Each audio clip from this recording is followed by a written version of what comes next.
Good morning बच्चों हम लोग विज्ञान में क्या हमारे आसपास के पदार्थ शुद्ध हैं पाठ पढ़ रहे थे और पिछली कक्षा में हम लोगों ने सस्पेंशन पढ़ लिया था यानी निलंबन।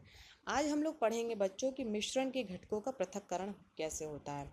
यानी कि जो अधिकांश प्राकृतिक पदार्थ हैं बच्चों, वो रासायनिक दृष्टि से शुद्ध नहीं होते हैं, यानी कि वो अशुद्ध रहते हैं, तो वे मिश्रण होते हैं।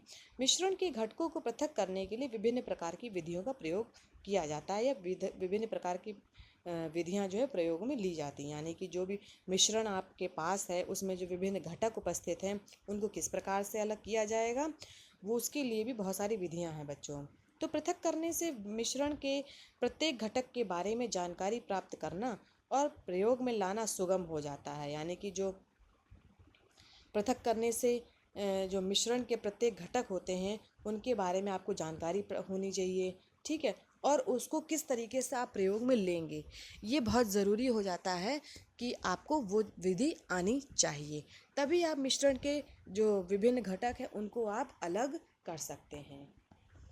बच्चों एक चीज़ है, इम्पॉर्टेंट है, देखिए जो विषमांगी मिश्रण होता है उसको साधारण भौतिक क्रिया द्वारा पृथक किया जा सकता है, जैसे कि हाथ से चुनना, छन्नी से छानकर, जो हम प्रतिदिन व्यवहार में लाते हैं। जैसे आप आटा छानते हैं, ठीक है, और जो चावल है उसमें से कंकड़ बीनते हैं हाथों से। तो समांगी मिश्रण से घटकों को पृथक करना आसान नहीं होता है। इस प्रकार के जो मिश्रण से घटकों को पृथक करने के लिए बच्चों विशेष तकनीक का प्रयोग किया जाता है। जैसे कि आपने क्या किया, रंग वाले जो घटक यानी डाई हैं उसको स्याही से पृथक करना। कैसे आप अलग करोगे, ठीक।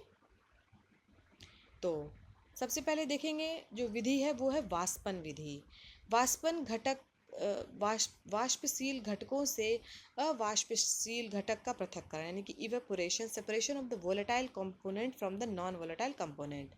यानी किसी द्रव को उसके क्वथनांक के नीचे ही वाष्प या गैस में परिवर्तित होना वाष्पन कहलाता है, तथा पदार्थ वाष्पशील पदार्थ कहलाता है। यानी कि अगर आपने कोई द्रव्य लिया है और उसको अगर आपने गरम किया है, तो जो क्वथनांक होता है उसका, उसके जो नीचे होगा पॉइंट, वो कहलाएगा गैस को किस तरीके से आप गैस में वो परिवर्तित होता है, ठीक है।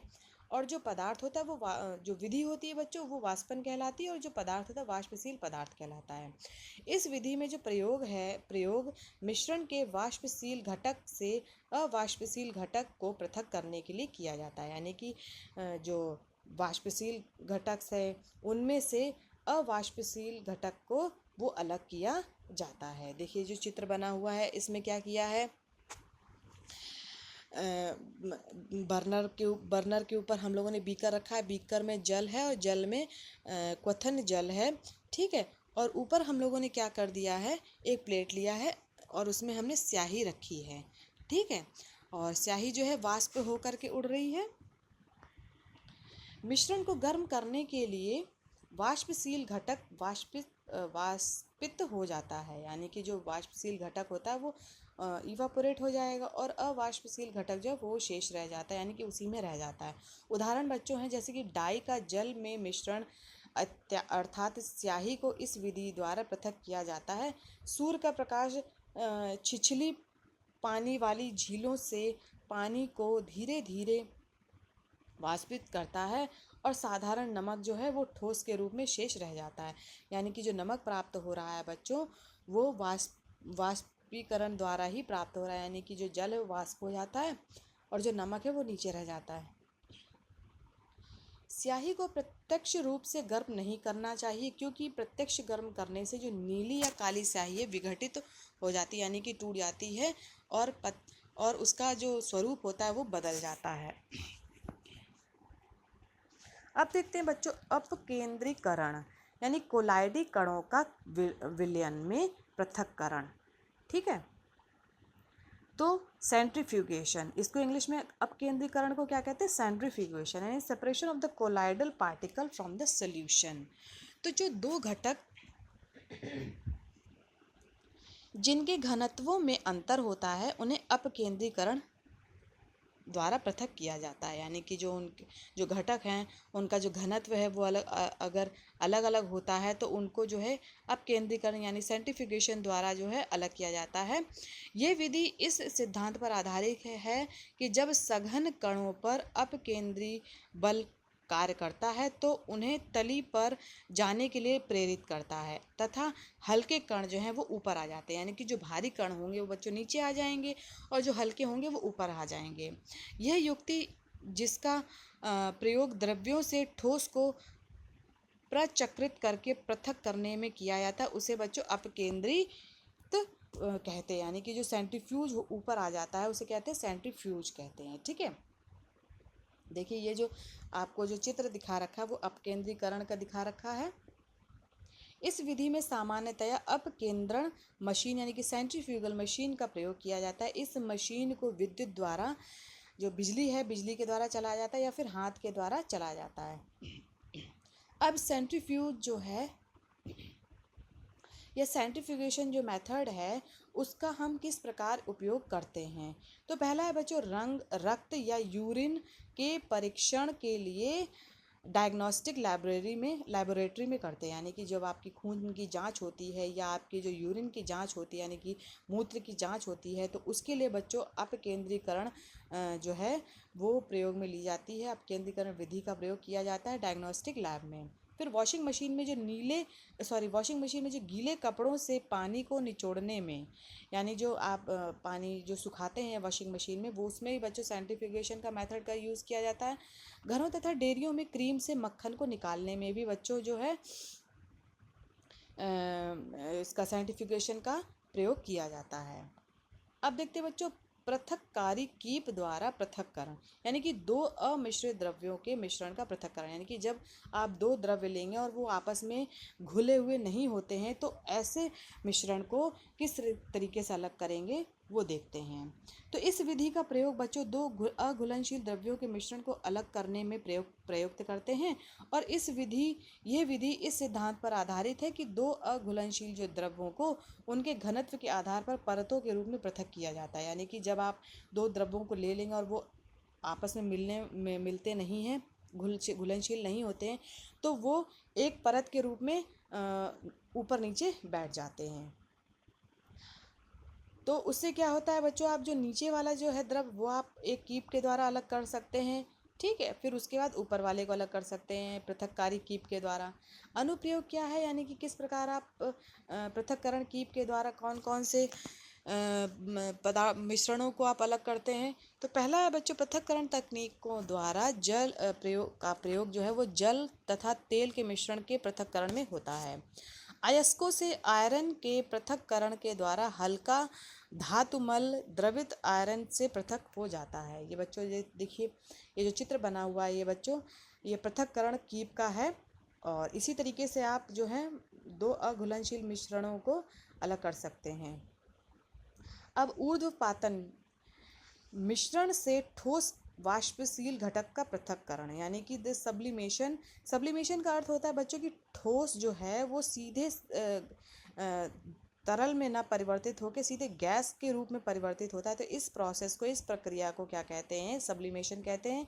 ठीक है, तो separation of the solid volatile component from the mixture.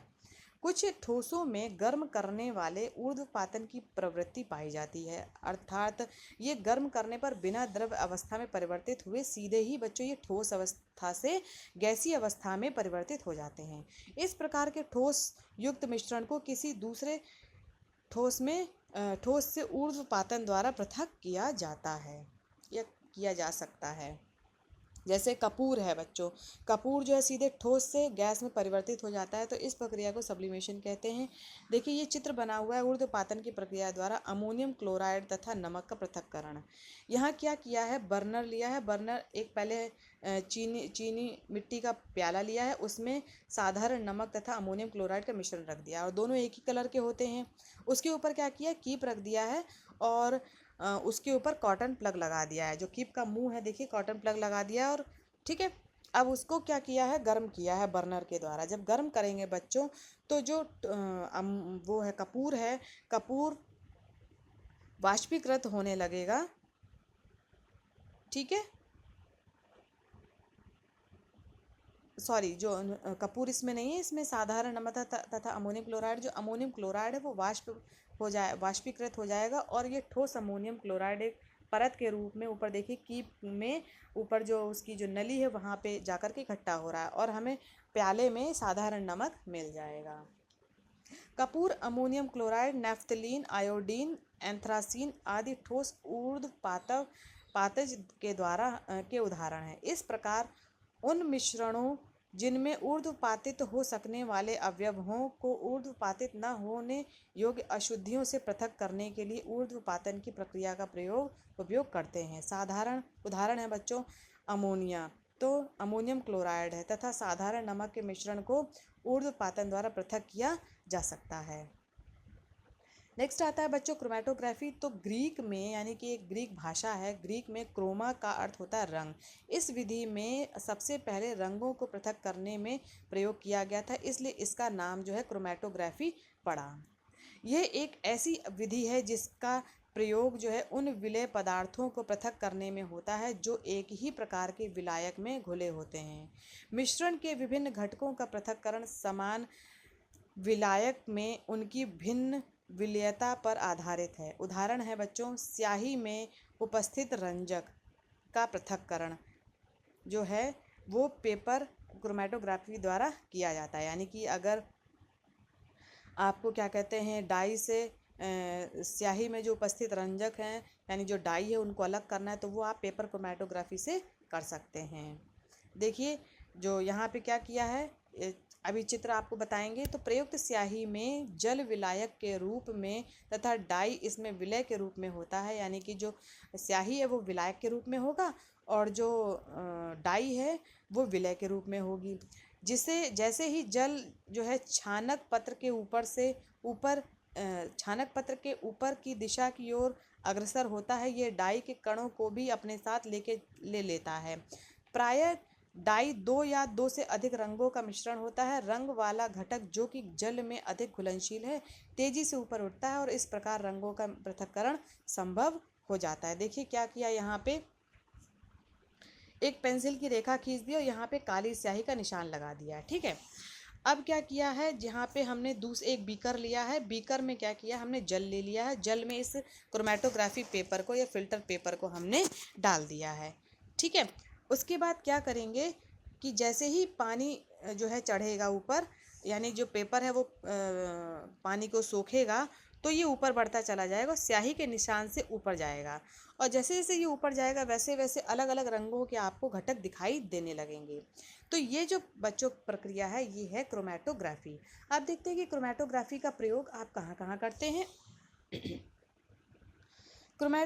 अनुप्रयोग जो है क्रोमेटोग्राफी का उपयोग निम्न को पृथक करने के लिए करते हैं, जैसे रक्त से ड्रग्स का। यानी कि जो जब कोई व्यक्ति जो ड्रग ले लेता है और उसका पता लगाना होता है तो रक्त से ड्रग का पता लगाने के लिए आप क्रोमेटोग्राफी का प्रयोग करते हैं। दूसरा बच्चों प्राकृतिक रंगों से वर्णक, यानी कि जो क्लोरोफिल है बच्चों उसमें से जो रंगक हैं उनको अलग करने के लिए बच्चों आप पेपर क्रोमेटोग्राफी का प्रयोग करते हैं। दूसरा है डाई में जो रंग है उनको अलग करने के लिए भी आप पेपर क्रोमेटोग्राफी का प्रयोग करते हैं। ठीक है, तो यहाँ बच्चों आज आपकी कक्षा समाप्त होती है। धन्यवाद बच्चों आज की कक्षा के लिए।